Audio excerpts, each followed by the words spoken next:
தமிழகத்தில் வாழ்வதற்கு எந்தவித அடிப்படை வசதிகளும் இல்லாமல் தனித்தீவில் வசிப்பது போன்ற நிலையை ஏற்படுத்தியுள்ள அரசு உரிய நடவடிக்கை எடுக்குமா? தமிழக வெற்றிக்கழக தலைமையிலான அரசு பொதுமக்களின் கோரிக்கைக்கு செவி சாய்க்குமா என கேள்வி எழுப்பும் அப்பகுதி வாழ் மக்கள். கோவை மாவட்டம் பெரியநாயக்கன்பாளையம் பகுதியில் தமிழ்நாடு நகர்ப்புற வாழ்விட மேம்பாட்டு வாரியத்தின் கீழ் சுமார் 1800 வீடுகள் கட்டப்பட்டு அனைத்து வீடுகளுக்கும் தற்பொழுது பயனாளிகளுக்கு வழங்கப்பட்டுள்ளது. இங்கு சுமார் 2 ஆண்டுகளாக வசிக்கும் பொதுமக்களுக்கு தேவையான எந்தவித அடிப்படை வசதிகளும் இதுவரை செய்து கொடுக்கப்படவில்லை. இதுகுறித்து பலமுறை அதிகாரிகளிடம் மனு அளித்தும் எந்தவித நடவடிக்கையும் எடுக்கப்படவில்லை என பொதுமக்கள் குற்றம் சாட்டி வரும் நிலையில் இதுகுறித்து தமிழ்நாடு பனை தொழிலாளர்கள் மற்றும் அனைத்து உடல் உழைப்பு கட்டுமான தொழிலாளர்கள் நலவாரிய சங்க மாநில பொதுச் செயலாளர் மாரியப்பன் செய்தியாளர்களை சந்தித்து கூறுகையில், தமிழக முதல்வருக்கு எங்களது அமைப்பு சார்பாக இப்பகுதியில் வசிக்கும் மக்களுக்கு அடிப்படை வசதிகளை செய்து தர வேண்டும் என்று கோரிக்கை மனு அனுப்பப்பட்டுள்ளது. அந்த மனுவில் இந்த பகுதியில் உள்ள 1800 வீடுகளுக்கும் சுற்றுச்சுவர் இல்லாமல் காடு போல காட்சியளிக்கும் இந்த பகுதியில் இருந்து தினமும் 100க்கும் மேற்பட்ட பாம்புகள், பூரான்கள், தேள்கள் வருகின்றது. இது இங்கு விளையாடும் குழந்தைகளையும் கடிக்கும் நிலை உள்ளது. ரேஷன் கடை உள்ளது, ஆனால் இதுவரை திறக்கப்படவில்லை. அதற்கான பணியாளர்கள் யாரும் நியமிக்கப்படவில்லை. இங்கிருந்து மருத்துவமனை, மளிகை கடை, அத்தியாவசிய தேவைகள் உட்பட எங்கு செல்ல வேண்டுமென்றாலும் நடந்துதான் செல்ல வேண்டும். அரசு பேருந்து வசதிகள் இல்லை. பேருந்து வசதிகளை ஏற்படுத்தி தரப்படவில்லை. தெருவிளக்கு இல்லை. நல்ல குடிநீர் வசதிகள் இல்லை. உப்பு தண்ணீருக்கு மாதம் 250 ரூபாய் என வீடுகளுக்கு வசூலிக்கப்படுகின்றது. ஆனால் உப்பு தண்ணீரும் முறையாக வருவதில்லை. நல்ல தண்ணீர் வந்தாலும் அதனை மாடிப்படிகளில் கொண்டு செல்ல வழியில்லை. கைகளில் தூக்கிச் செல்லும் நிலைதான் உள்ளது. கர்ப்பிணி பெண்களுக்கு அவசர உதவி என்றால் கூட இங்கு இருந்து செல்ல வாகன வசதிகள் இல்லை. மொத்தத்தில் இங்கு வசிப்பது ஒரு தனித்தீவில் வசிப்பது போன்ற நிலையில் நாங்கள் வசிக்கின்றோம். குறிப்பாக 1800 குடும்பங்கள் வசிக்கும் இந்த பகுதியில் சுப நிகழ்ச்சிகள் கொண்டாட ஒரு சமுதாய கூடம் இல்லை. முதியவர்கள் நடைபயிற்சி மேற்கொள்ளவும், குழந்தைகள் பொழுதை போக்கவும் ஒரு பூங்கா இல்லை. மேல்நிலை நீர்த்தேக்க தொட்டி இல்லை. இதுபோன்ற பல்வேறு வசதிகளை செய்து கொடுங்கள் என பல முறை அதிகாரிகளிடமும் அமைச்சர்களிடமும் மனு அளித்தும் இதுவரை எந்தவித நடவடிக்கையும் எடுக்கவில்லை. எனவே முதல்வர் அவர்கள் இங்குள்ள 1800 குடும்பங்களையும் காக்க அவர்களுக்கு தேவையான அடிப்படை வசதிகளை உடனுக்குடன் செய்து தர உரிய நடவடிக்கை எடுக்க வேண்டும் என்று தெரிவித்தார். இந்த செய்தியாளர்கள் சந்திப்பின் பொழுது அதே பகுதியைச் சேர்ந்த மனோஜ்குமார், சசிகுமார், சமூக ஆர்வலர் பெஞ்சமின், மாநில தலைவர் ராதா, ஜகரா, உண்ணாமலை, ராம உள்ளிட்ட பலர் கலந்து கொண்டனர் என்பது குறிப்பிடத்தக்கது. அனைவருக்கும் வணக்கம். இன்று என்னுடைய பெயர் மாரியப்பன். தமிழ்நாடு பனை தொழிலாளர்கள் மற்றும் அனைத்து உடல் உழைப்பு கட்டுமான பொது தொழிலாளர் நல வாரியத்தின் மாநில பொதுச் செயலாளராக இருக்கிறேன்.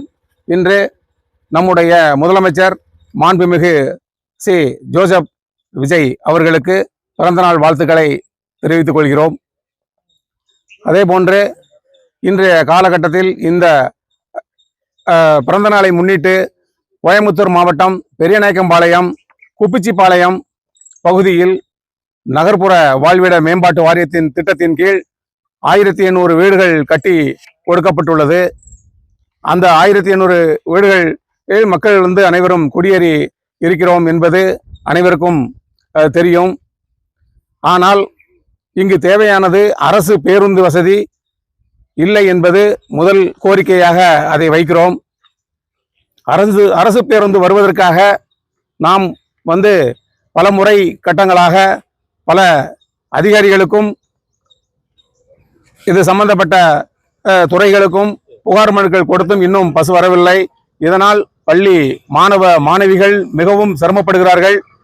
வயதான முதியோர்கள் ஹாஸ்பிட்டல் செல்வதற்கும் மருத்துவம் பார்ப்பதற்கும் அவர்கள் மிகவும் கஷ்டத்துக்கு உள்ளாகி வருகிறார்கள்.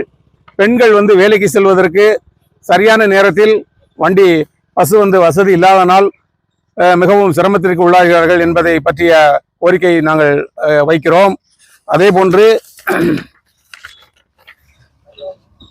நம்முடைய வீட்டுகளுக்கு நல்ல தண்ணி, உப்பு தண்ணி என்ற ஒரு கடினமான சூழ்நிலை இருக்கிறது. நல்ல தண்ணி என்பது நாம் காசு கொடுத்து அதை நாம் எல்லாரும் மக்கள் எல்லாம் பயன்படுத்தி கொண்டு வருகிறோம். அவர்களுக்கு மாதம் ரூபாய் 250 செலவுகளை நாம் செய்துதான் அதை கொண்டு வருகிறோம். அப்படி பார்க்கும் பொழுது 1800 வீடுகளுக்கும் 250 ரூபாய் வீதம் வசூல் செய்து ஒவ்வொரு மாதமும் 4 லட்சம் ரூபாய் வரை நமக்கு வந்து செலவுகள் அதிகமாகி கொண்டிருக்கிறது. இதை வந்து அரசின் கவனத்திற்கு கொண்டு அந்த பணத்தையும் வசூல் செய்யாமல் இந்த நல்ல தண்ணீரை வந்து நம்மளுடைய பேரூராட்சி மன்ற அலுவலகத்தின் மூலமாக மக்களுக்கு விநியோகம் செய்தால் இன்னும் சிறப்பாக இருக்கும். இங்கு குடியிருக்கக்கூடிய அனைவரும் வறுமை கோட்டுக்கு கீழ் உள்ள மக்களே ஆவார்கள். அவர்களை கருத்தில் கொண்டு இந்த பணியை நமக்கு வந்து சிறப்பாக செய்து கொடுக்க வேண்டும் என்று கேட்டுக்கொள்கிறோம். அதே போன்று நம்முடைய 1800 குடும்பங்கள் இங்கு இருக்கக்கூடிய இடத்தில் நம்ம மக்கள் வந்து ஹாஸ்பிட்டல் என்று சொல்லக்கூடிய அளவிற்கு இங்கே எந்த விதமான வசதியும் கிடையாது. ஏதோ ஒரே ஒரு நாள் மட்டும் வந்து செல்கிறார்கள். அது 24 மணி நேரமும் அந்த நம்ம ஹாஸ்பிட்டல் வந்து செயல்பட வேண்டும். இங்கே எந்த நேரமும் அந்த ஆட்கள் தேவை என்பதை சொல்கிறோம். ஒரு சில நேரங்களில் நம்மளுடைய கர்ப்பிணி பெண்கள்லாம் வயிறு வலி வந்தது என்று சொன்னால் மிகவும் சிறப்பமாக இருக்கும். போவதற்கு வாய்ப்புகள் இல்லாத சூழ்நிலை.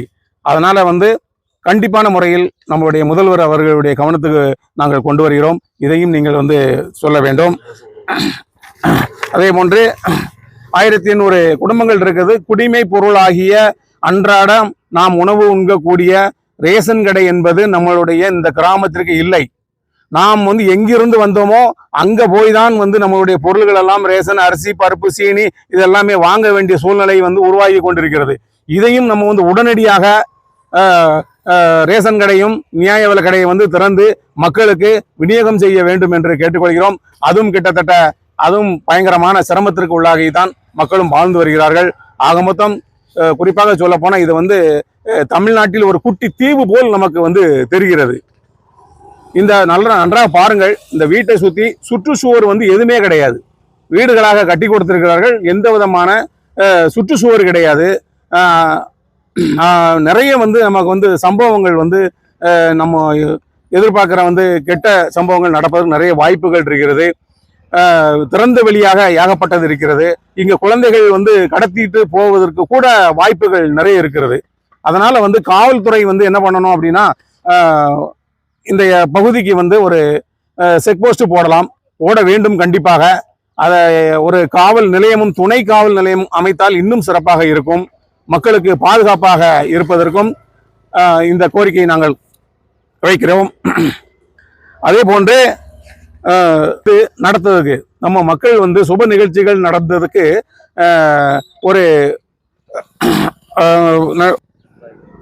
சமுதாய கூடம், சமுதாய நலக்கூடம் வந்து கம்பல்சரி நமக்கு தேவை.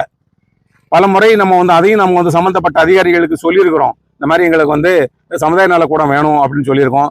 ஆமா, வந்து கிட்டத்தட்ட 2 ஆண்டுகள் ஆகிவிட்டது. இன்னும் அதற்கு ஒரு சரியான எங்களுக்கு வந்து ஒரு தீர்வு கிடைக்கல. அதையும் கட்டி கொடுத்துருங்க. ஆமா. அப்புறம் வந்து நம்மளுடைய பார்க்கு கண்டிப்பான முறையில் வந்து தேவைப்படுகிறது. அதையும் வந்து இளைஞர்கள் வந்து விளையாடுவதற்காக அவர்களுக்கு வந்து தேவையான உபகரணங்கள் வந்து செய்து கொடுக்க வேண்டும். நடைபாதை வந்து உள்ளே அமைத்து கொடுப்பதற்கு பார்க்குகள், முதியோர்கள் அவர்களுடைய கவனத்துக்கு கொண்டு செல்ல வேண்டும் என்ற கோரிக்கை வைக்கப்படுகிறது. ஆமா. அப்புறம் அங்கன்வாடி மையத்தை சுற்றிலும் வந்து காம்பவுண்ட் சுவர் வேணும். ஏன்னா குழந்தைகள் வந்து அவங்க எப்போ வெளியே வர்றாங்க, எப்போ போறாங்க அப்படிங்கிறது சரியா தெரிய மாட்டேங்குது. அந்த காம்பவுண்ட் சுவரை இங்கே சுற்றி அந்த உள்ள வந்து பூங்கா செடிகள் வைத்தா அந்த குழந்தைகளுடைய மனமானது இளமையாக கற்கக்கூடிய வயதில் வந்து இன்னும் சிறப்பான கொண்டு செல்வதற்கு சரியாக இருக்கும்.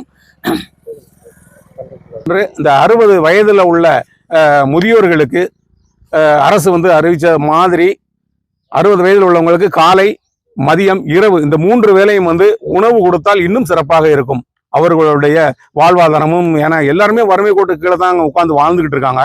அதனால அந்த 60 வயசுக்கு மேல உள்ளவங்களுக்கு நம்ம அவங்களுக்கு அந்த ஒரு உதவியை செய்தால் அரசுக்கு மிக்க நன்றியாக இருக்கும்.